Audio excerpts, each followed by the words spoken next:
ఈరోజు పశ్చిమ నియోజకవర్గంలో ఒక ప్యాకేజీ స్టార్ గురించి మాట్లాడడానికి మీ ముందుకు వచ్చారు. పోతిన వెంకట మహేష్ గారు, ముందు మీరు ఎంత ప్యాకేజీ తీసుకొని పదే పదే మా పవన్ కళ్యాణ్ గారిని విమర్శిస్తున్నారో బహిర్గతం చేయాలి. అదేవిధంగా మీ వెనకాలనున్న వారందరికీ ఎంత ప్యాకేజీ ఇచ్చి మీతో పాటు జెండా కూలీలుగా చేశారో సమాధానం చెప్పాలి. మరి జగన్మోహన్ రెడ్డి గారు 2004లో ఆయన ఆస్తి విలువలు ఎంత, 2009లో ఆయన ఎంపీ కాకముందు ఆయనకున్న ఆస్తి విలువలు ఎంత, అదేవిధంగా 2014లో వైఎస్ భారతి గారి పేరు మీద ఉన్న ఆస్తి విలువలు ఎంత, ఇవన్నీ కూడా ముందు మీరు బహిర్గతించండి. అదేవిధంగా మీరు పదే పదే ప్యాకేజీ తీసుకొని ఒక పేటీఎం బ్యాచ్లో కలిసిపోయిన మీకు 5 రూపాయలతో పాటు 5 పేపర్లు కూడా పంపిస్తున్నారు. మరి ఈ 5 పేపర్లు చదువుతుంటే ఈరోజు చాలా బాధగా ఉంది. జనసేన పార్టీలో మీకు వాక్ స్వేచ్ఛ ఉండేది, మీ ఇష్టం వచ్చినట్టు మీరు మాట్లాడేవారు. పార్టీ ప్రోగ్రాం అంటే ముందు మీరే కనిపించేవారు. అలాంటిది మీకు ఇప్పటికే ఒక అవగాహన వచ్చి ఉండాలి. వైఎస్ఆర్సీపీ పార్టీలో మీ పరిస్థితి ఏంటి, మీకున్న విలువ ఏంటి అనేది, మీ వాక్ స్వేచ్ఛ కూడా వాళ్ళు కట్టేశారన్నది అక్షర సత్యం. మీకు ఇప్పటికే ఈ పార్టీకే ఆ విషయం మీకు అర్థమై ఉండాలి. అదేవిధంగా మరి మీ నాయకుడి మీద, జగన్మోహన్ రెడ్డి గారి మీద 38 కేసులు ఎందుకున్నాయో మీరు సమాధానం చెప్పాలి. అదేవిధంగా పవన్ కళ్యాణ్ గారిని ఆస్తుల గురించి కూడా అడుగుతున్నారు. అవన్నీ మేము బహిర్గతం చేస్తాం. అది ఎందుకంటే ఆయన జీవితం మొత్తం కూడా ఒక ఓపెన్ బుక్ లాంటిది. ఈ రోజున పవన్ కళ్యాణ్ గారు ఏం చేసినా కూడా మీడియా ముందుగా తెలిపి మాత్రమే చేయడం జరిగింది. అలాగే మీ నాయకుడు అని చెప్పుకునే జగన్మోహన్ రెడ్డి గారు తండ్రి శవం ఇంటికి రాకముందే మరి ఈ రోజున సంతక సేకరణ చేయడం జరిగింది. అలాంటి ఒక నాయకుడి పార్టీలో మీరు ఉంటూ మరి ఇంతకంటే గొప్పగా మాట్లాడతారని మేము ఎక్స్పెక్ట్ చేయట్లేదు మీ దగ్గర నుంచి. మీకు మాట్లాడకపోతే మీరు ఒక ఆటలో అట్టిపండు అయిపోతారు.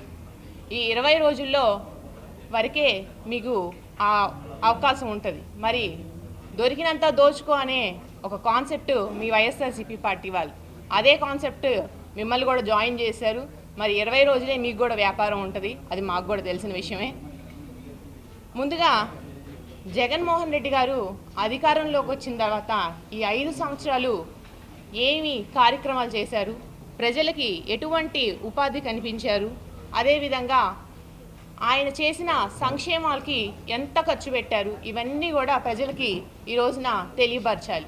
ఇవన్నీ కూడా మరి వెబ్సైట్లో మీరు ఎందుకు పొందుపరచట్లేదు? ఇవన్నీ కూడా ముందు పొందుపరచండి. ప్రజలందరికీ కూడా అవగాహన రావాలి వీటన్నిటి మీద. ముందు మీరు ప్రజలకి సరిగ్గా చేస్తే ఆ తర్వాత పవన్ కళ్యాణ్ గారి విమర్శించే హక్కు మీకు వస్తుంది. అదేవిధంగా మీరు రోజు 3 సింహాల గురించి మాట్లాడేవారు. మరి ఇప్పుడు ఆ 3 సింహాల దొంగని తీసుకెళ్ళి సెంటర్లో వేశారు.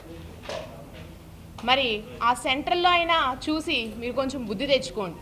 అక్కడ స్థానిక వైఎస్ఆర్సీపీ ఎమ్మెల్యే మల్లాది విష్ణు గారిని పక్కన పెట్టినా ఆయన ఏమాత్రం కూడా పార్టీ గురించి తప్పుగా మాట్లాడడం కానీ, పార్టీ గురించి బయటికి వచ్చి విమర్శించడం కానీ చేసింది లేదు. మరి అలాంటి వ్యక్తినైనా చూసి మీరు కొంచెం బుద్ధి తెచ్చుకోవాల్సిందిగా తెలియజేస్తున్నాను. అదేవిధంగా మీరు ఎల్లమంచిలి సృజనా చౌదరి గారి గురించి పదే పదే లోకల్ వ్యక్తి కాదని దుష్ప్రచారం చేస్తున్నారు. మీకు తెలియని విషయం ఒకటి చెప్తున్నాను. ఆయన పుట్టింది కృష్ణా జిల్లాలోనే, పెరిగింది చదువుకున్నది కూడా కృష్ణా జిల్లాలోనే. వారి తండ్రి మన పశ్చిమ నియోజకవర్గంలోనే పాలకేంద్రంలో ఇంజనీరింగ్గా వర్క్ చేశారు. అదేవిధంగా మన ప్రకాశం బ్యారేజీ నిర్మాణంలో కూడా ఇంజనీరింగ్గా వర్క్ చేసిన ఒక గొప్ప వ్యక్తి. మరి వాళ్ళ వంశస్థులు అందరూ కూడా ఇక్కడే ఉన్నారు. పశ్చిమ నియోజకవర్గంలో వర్క్ చేశారు, కృష్ణా జిల్లాలోనే పుట్టి పెరిగారు. అలాంటి వ్యక్తిని మీరు నాన్ లోకల్ అని చెప్తున్నారు. ఇది పశ్చిమ నియోజకవర్గ ప్రజలందరూ కూడా వ్యతిరేకించాలి. అదేవిధంగా మిమ్మల్ని ఒక ప్రశ్న అడుగుతున్నాను. మరి ఇక్కడ సెంట్రల్లో ఉన్న వెల్లంపల్లిని తీసుకెళ్ళి మన వెస్ట్లో ఉన్న వెల్లంపల్లి గారిని తీసుకెళ్ళి సెంట్రల్లో వేశారు.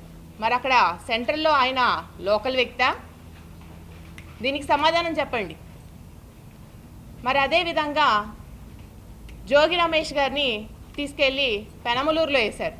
మరి ఆయన లోకల్ అక్కడ? వీటన్నిటికీ ముందు సమాధానం చెప్పండి.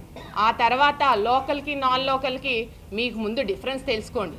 ఆ తర్వాత మీ సృజనా చౌదరి గారి గురించి మాట్లాడుదురు. సృజనా చౌదరి గారు చాలా మంచి వ్యక్తి, ఎంతోమందిని ఆదుకున్న వ్యక్తి. ఈ రోజున ఆయన 12 సంవత్సరాలు కేంద్రంలో వర్క్ చేసినటువంటి వ్యక్తి. అలాంటి వ్యక్తి ఈరోజు పశ్చిమ నియోజకవర్గంలో రావడం అనేది నిజంగా మన ప్రజలందరికీ కూడా ఒక అవకాశం. మన పశ్చిమ నియోజకవర్గాన్ని అభివృద్ధి చేసుకోవడానికి ఇది మంచి సమయం అని కూడా తెలియజేస్తున్నాను. ఇలాంటి సమయంలో మనందరం కూడా ఒక కూటమి నుంచి సపోర్ట్ చేస్తూ జనసేన పార్టీ నుంచి మేము అందరం కూడా బలంగా పనిచేస్తాం అని చెప్పి తెలియజేస్తూ సెలవు తీసుకుంటున్నాం.